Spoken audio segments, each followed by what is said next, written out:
اعوذ باللہ من الشیطان الرجیم بسم اللہ الرحمن الرحیم۔ ہم اس وقت قرآن حکیم میں جس مقام پر ہیں اس کے ضمن میں یہ بات نوٹ کر لیجئے کہ یہ قران السعدین ہے۔ یہ مقام صورتوں کے جو دو گروپ میں نے آپ کو بتایا کہ ایک تو ہے منزلیں تلاوت کے لیے جو 7 منزلوں میں قرآن مجید منقسم ہے، تو دوسری منزل ختم ہو گئی توبہ پر اور تیسری منزل شروع ہو رہی ہے سورہ یونس سے۔ لیکن یہ کہ مکی اور مدنی صورتوں کے جو گروپ ہیں وہ مختلف ہیں۔ ان میں سے پہلا گروپ جو ہے وہ ختم ہوا تھا سورہ مائدہ پر، اور دوسرا گروپ بھی سورہ توبہ پر ختم ہو گیا۔ تو یہ مقام ایسا ہے کہ جس میں یہ دونوں تقسیمیں آپس میں آ کر جڑ گئی ہیں، دو چیزیں قران السعدین، دو سعید چیزیں آپس میں مل گئی ہیں۔ دو گروپ پورے ہو گئے ہیں مکی مدنی صورتوں کے بھی، اور 2 منزلیں بھی مکمل ہو چکی ہیں۔ تیسرا گروپ شروع ہو رہا ہے اور تیسری منزل شروع ہو رہی ہے۔ اس تیسرے گروپ کے ضمن میں آپ سے عرض کر چکا ہوں کہ اس میں مکیات جو ہیں ان کا بڑا طویل سلسلہ ہے۔ تعداد کے اعتبار سے تو ظاہر بات ہے کہ مکی صورتیں سب سے زیادہ آخری گروپ میں ہیں، چھوٹی چھوٹی صورتیں ہیں اور تعداد ان کی بہت ہے، لیکن حجم کے اعتبار سے مکیات کا سب سے بڑا سلسلہ یہ ہے۔ 14 صورتیں ہیں یہ جو سورہ یونس سے شروع ہو کر اور سورہ مومنون تک چلیں گی، 18ویں پارے تک۔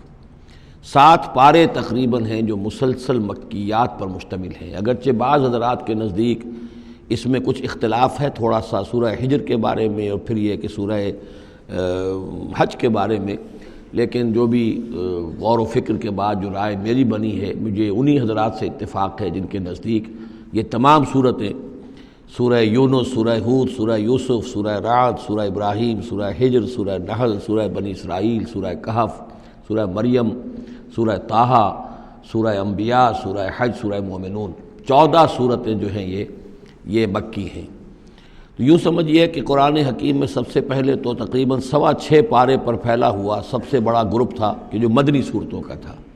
تعداد 4 تھی، بقرہ، آل عمران، نساء اور مائدہ، لیکن 6.25 پارے، یہ 14 ہیں اور 7 پارے۔ ان میں یہ بات خاص طور پہ نوٹ کیجئے کہ اکثر و بیشتر اس میں 3 صورتوں کے گروپس ہیں۔ پہلے 3 ذرا بڑی صورتیں ہیں، پھر 3 نسبتاً چھوٹی صورتیں ہیں، پھر 3 ذرا بڑی صورتیں ہیں۔ یہ جو سب گروپس بنتے ہیں 3 صورتوں کے، ان میں سے 2 صورتوں کا تعلق آپس میں وہ زوجیت والا ہے، وہی ان کے درمیان نسبت زوجیت ہوگی۔ تیسرے کی حیثیت ضمیمے کی ہے، وہ منفرد ہے، وہ ایک علیحدہ بات ہے۔ وہ جب ہم تیسری صورت پر آئیں گے تو اس پر انشاءاللہ بات کریں گے۔ ابھی پہلا جوڑا جو ہے سورہ یونس اور سورہ ہود، یہ دونوں جو ہیں صورتیں آپس میں وہی نسبت زوجیت رکھتی ہیں کہ جو اس سے پہلے ہم سورہ انعام اور اعراف میں دیکھ چکے ہیں۔ چنانچہ آپ دیکھیں گے کہ سورہ یونس کے 11 رکوع ہیں، ان میں سے انباء الرسل صرف 2 رکوع، باقی 9 رکوع جو ہیں وہ التذکیر بآلاء اللہ، اللہ کی نعمتیں، اللہ کے احسانات، اللہ کی قدرتیں، اللہ کی صناعی، اس کے حوالے سے اللہ کی معرفت، یہ مین مضمون ہے۔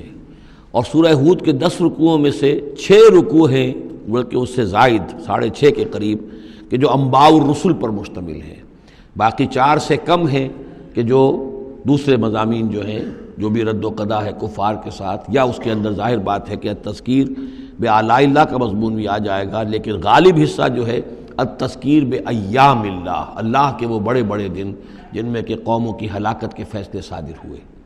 پھر ایک عجیب بات آپ دیکھیں گے کہ سورہ ہود میں اور سورہ یونس میں ایک عجیب ریسیپروکل نسبت ہے۔ سورہ ہود میں، سورہ یونس میں جو 2 رکوع ہیں انباء الرسل کے، ان میں سے آدھے رکوع میں حضرت نوح کا ذکر ہے، اب درمیان کے کسی رسول کا ذکر نہیں، اس کے بعد 1.5 رکوع حضرت موسیٰ پر ہے۔ اس کے بالکل برعکس آپ کو ملے گا سورہ ہود میں پورے 2 رکوع حضرت نوح علیہ السلام کے ذکر پر ہے۔ یہ سب سے زیادہ اہم مقام ہے، اگرچہ آپ کو معلوم ہے کہ 29ویں پارے میں سورہ نوح، لیکن یہ کہ بعض اعتبارات سے یہ مقام جو ہے وہ زیادہ جامع بھی ہے، زیادہ فضیلت والا بھی ہے، اور مسلسل 2 رکوع جو ہیں حضرت نوح علیہ السلام کے حالات پر ہیں، اور حضرت موسیٰ علیہ السلام کا ذکر وہاں پر صرف حوالے کے طور پر ہے اور کچھ نہیں۔ تو ریسیپروکل جو نسبت ہوتی ہے نسبت زوجیت میں، وہ بھی آپ کو یہاں مل جائے گی۔ صدق اللہ العظیم۔